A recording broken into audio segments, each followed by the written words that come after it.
precisa de um Precisa de mais uma pessoa. Um rapaz. Vai você. Aceita japonês?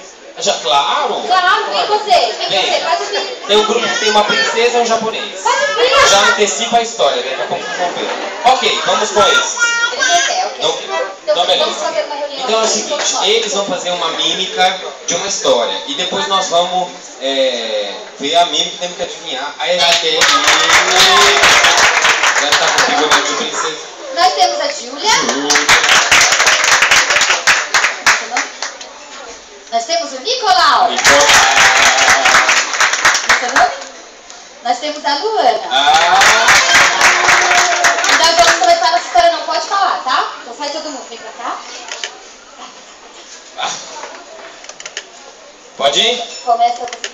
Valendo!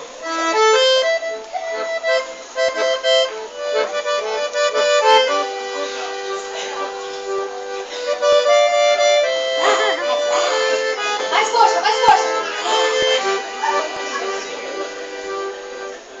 Não, fica aí, fica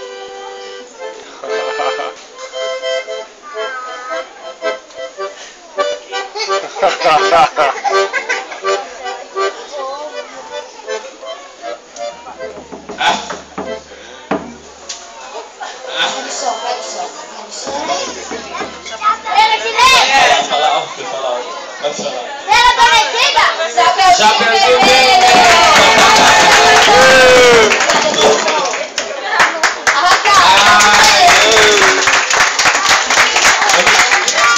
Onde tem no mundo? Tem Júlia!